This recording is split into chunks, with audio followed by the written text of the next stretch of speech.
Greetings, fellow Earthlings. This is Dave Smith with And Another Thing with Dave. Me being the Dave. Thanks for tuning in. What I'd like to talk about this evening, this episode, is the myth that socialism, A, has never worked, and B, can never work. So, I'd like to start with some of the stereotypical examples. You know, Russia, Germany, and China. None of those are socialism. Russia and China were communism, and Germany, with Hitler, was an authoritarian, totalitarian state. So none of those are socialism. People point to Venezuela. Well, look how Venezuela's doing. Well, do you know why socialism is suffering there? It's because we've been fucking with them for 40 years because they have the second largest oil reserve in the world. Shale oil. It's expensive to process. So this only became a thing recently when the technology made it affordable to process this shale oil, which is, you know, thick crude oil. So we've had economic sanctions against Venezuela for decades. We've attempted the assassination of their President Chavez 12 times. And the elites and business owners within Venezuela are withholding goods from the marketplace to make the present government look bad so that the people will rebel, right? That's the CIA's oldest trick. Bring the people to their knees and have them do the revolt and the overthrow for you. If you make the people so miserable, they will lash out against their leadership. It's been proven time and time and time again. Never with good long-term results, but we've done it. So another example of socialism is Libya. So, Gaddafi is evil Gaddafi. Oh, he's so evil. He's so evil that every citizen of Libya got a check every month from their oil revenue. So they had free healthcare, free college. You got a check every month because your country is selling oil and it's nationalized. So instead of Exxon or Shell just getting a fuck ton of profit, it actually goes out to all the people. You're building better roads, better infrastructure. Libya actually embarked on what was building what was going to be the eighth wonder of the world. It's the two largest aqueducts in the world, bringing water from a huge underground aquifer that they found under the desert and running it out, creating huge, vast farmlands. Well, you know what the United States did? We blew up that aquifer, those pipelines. We destroyed them. That was part of bringing Libya to its knees. Why did we do this? It wasn't anything to do with their leader being evil or this or that. He was going to transition to the gold dinar, to the gold standard, away from the dollar. Right? So, I don't know if everybody knows, the standing of the dollar. It's the default currency. If you want to buy oil, you have to buy it in dollars. You have to convert whatever your currency is to dollars. Then you can buy oil in dollars. And somehow the U.S. strong-armed this agreement after World War II. We've been rocking it ever since. And it's one of the only things, the petrodollar, that's what it's called. The petrodollar. It's one of the only things propping up the dollar at this point. is the petrodollar, and the fact that if people want to buy oil, they have to do it in a dollar. And of course, we make money off the exchange and da-da-da-da. But anyway, I'm veering off the point. So Gaddafi nationalized their oil. Everybody gets a check from the oil revenue every month. He was going to transition away from the dollar to the gold standard, to the gold dinar. And he was going to he had a meeting where he encouraged every country in Africa to do the same. Well, that would totally fuck the United States if all those people no longer bought oil in dollars, but they just had their own gold thing going. Oh, shit. So we couldn't have that. So we killed him. And we blew up that beautiful water pipeline that created a food forest larger than the Central Valley in California. And we destroyed that. So now it's back to desert, not growing food anymore. Awesome. So socialism does work if greedy capitalistic fucks don't fuck with it. I would love to hear from some people around the world.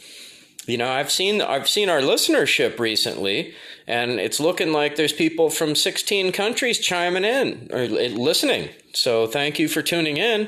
But I would love to hear your opinion. If you download the Anchor app, you can leave a voice recording on any podcast. So chime in, tell me where you're from, and tell me how socialism's working out for you guys. Because here, I pay 25 to 30% of my income. We don't have free college education, and we don't have free health care. So what the fuck do I get for that 25 to 30% of my income? I don't get shit. The highways and everything, that's paid for with gas tax. The schools are paid for with property tax. So I have no fucking idea where my income tax goes. I guess it goes to bombing poor kids in Iraq and Afghanistan and Yemen and Syria and Libya and Egypt and Somalia and wherever the fuck else we've got some covert bullshit going on. I guess that's where my tax dollars go, but they sure the fuck don't go to anything that helps me. It's unbelievable. So people talk this smack about socialism. Like, well, how are we going to pay for it? How are we going to pay for it? Well, let's talk about how are we going to pay for it. So, free college. How are we going to pay for it? Right? Well, let's look at the outcome. First of all, let's think of it as an investment in your society and your citizenry. So you're helping each person get a better, more fulfilling job, which in turn generates more taxes because they're making more money, right? So these are numbers I got off Google. These are numbers for the U.S. workforce. Your average high school graduate in the U.S. makes about $25,000 a year on average, nationwide. Your average college grad makes twice that, $50,000. So if you take this through their work life, their entire career of working, that college grad is going to pay $170,000 or more in taxes, more than the high school grad did. So how are we going to pay for it? Well, it looks to me like it's fucking profitable. You can't tell me it costs $170,000 to give somebody a college education if it's not for profit. So there you go. So even if it cost $100,000, $25,000 a year to give somebody a college education with free books, free education, everything, you're still making $70,000. Right? There's still 70,000 positive dollars generated by this person becoming more educated and a more valued worker. and a higher paid worker, paying more in taxes. So, yeah, it's going to take a few years, but in a generation, you would see a phenomenal change. There would be Silicon Valleys in, 10 parts of the country instead of just right next to, Stanford University in Palo Alto, where the richy rich kids could afford to go. Anyway, I digress, but excuse me, one moment.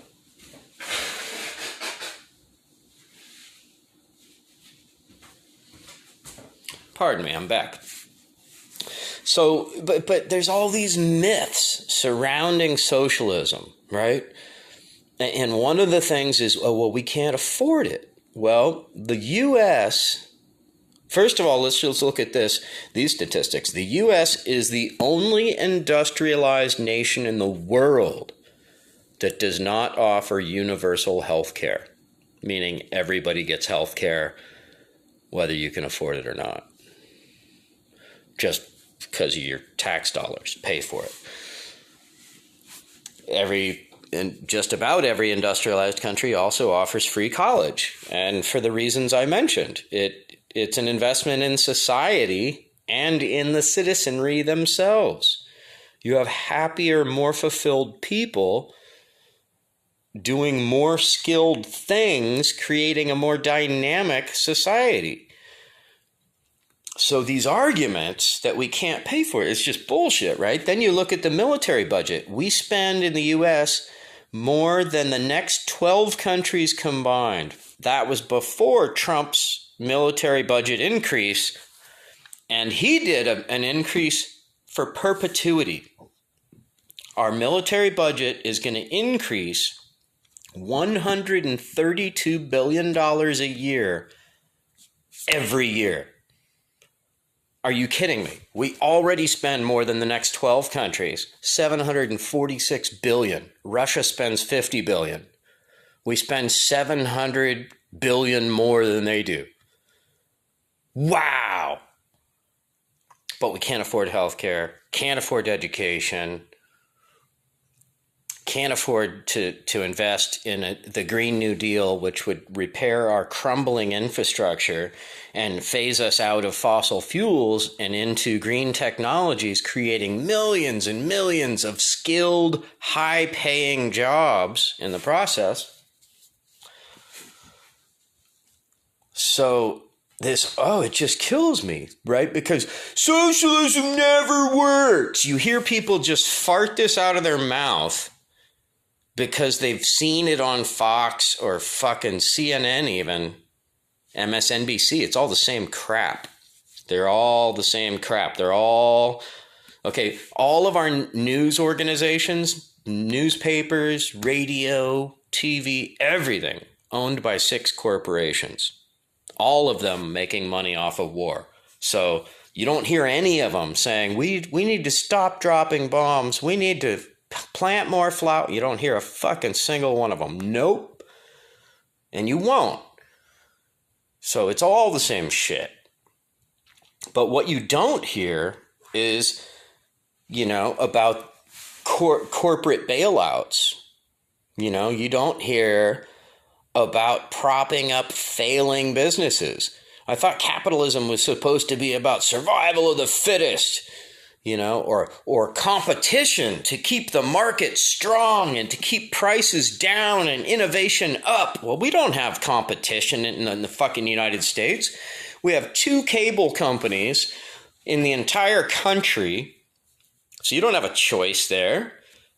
We have 6 phone companies. You have no choice there.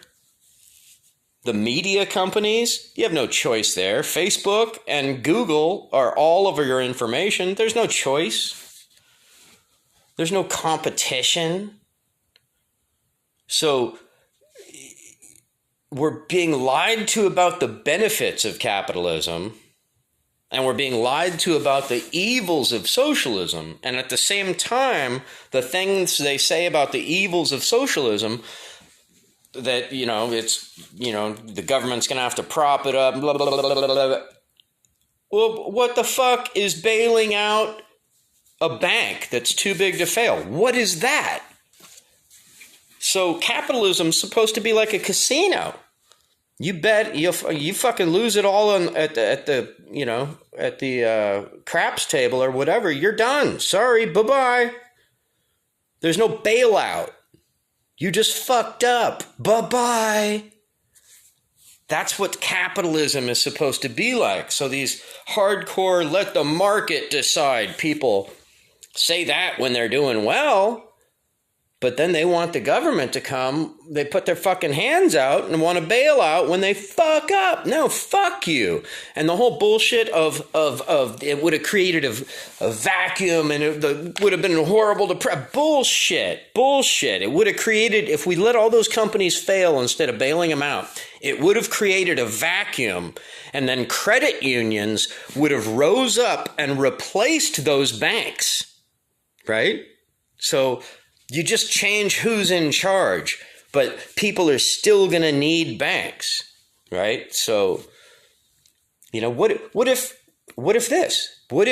the government paid off all the mortgages that were going to default? Instead of propping up the banks that had those bad mortgages, what if they just paid off the bad mortgages? Then nobody's defaulting. Nobody has to leave their house. The banks aren't underwater. You fix the whole problem. Oh, but that causes what's called a moral hazard. So that's why they didn't do it, because they don't want to encourage people to extend themselves too far because of a moral hazard. Then the people will get used to doing that. Well, what about the fucking corporate moral hazard? Holy shit. I'm sorry I'm swearing so much, but this gets me so fucking pissed off because our country was brought to its fucking knees. The rich were made so much richer. Occupy rose up about that whole shit. Now we're right back in the same situation. BLM is hitting the streets like Occupy because everybody's so fucking fed up and pissed off and broke and jobless, about to get evicted. And what's anybody offering? Nothing. $1,200 fucking check. $1,200 check. Meanwhile, Trump in the debate tonight was saying, our economy, the stock market is doing fantastic. I heard a great quote the other month. And it was, you know what the stock market is? It's a graph of rich people's feelings. And that's a pretty fucking apt description. It doesn't represent jack shit. Most working class people don't have any money in the stock market. And if you really have a shit ton of money, the majority of people that make a lot of money in the stock market don't work. They have their money working for them. Paris Hilton and people like that, right? Socialites. Those people should be hunted, Like we idolize these people that are destroying our society, and then we point a finger like, socialism never works. How dare you want something for everybody? And I'm not saying free shit. Nobody's saying free shit. Once again, I pay 25% of my income in taxes. What does it go to? That's the question. What does it go to? And there's other ways we can develop income to pay for these things. Derivatives in the stock market are not taxed. Why? Every trade on the market, derivative or every trade, should be taxed. And Bernie Sanders was saying, even if you taxed it a half a penny per derivative trade, that would pay for Medicare for all. Just a half a penny per derivative trade. And once again, the people trading derivatives are rich frickin' hedge fund people, Your average person isn't in the hedge fund market. That's when you have, you've already got 5 houses and now you got money to play with. So I'm pretty passionate about this. This gets me really fired up. I was watching a couple podcasts on this. One talk I was watching is Abby Martin and Richard Wolff having about a half-hour talk on this very topic, on the reality of what socialism is. And there's a million different forms of socialism. So to say it never worked, doesn't work. The majority of governments in industrialized countries are a form of democratic socialism. It varies from country to country, but they're all democratic socialist countries. We're the odd man out. And we're the new country. So how fucking arrogant for us to think we have it all figured out and we can't learn from countries that have been around for thousands of years longer than we have. How fucking arrogant is that? Really? We claim to be, that our genius is innovation and this and that, right? Well, to be truly innovative and on the cutting edge of innovation, you have to be aware of what your competition is doing too, right? So, but with this talk about socialism and free education and free healthcare, the argument stops there. Nobody ever says, well, let's look at what the rest of the entire fucking world is doing. And let's see how it works there. Let's see where it works really well and where it could use some improvement. But it must be a thing because everybody's fucking doing it except us. So how did we get brainwashed into voting for the rich person over our own interests? Over rooting on, rich reality show stars like Donald Trump, the Kardashians. How did we get duped into worshiping fame and celebrity and money over substance and what's actually good for ourselves?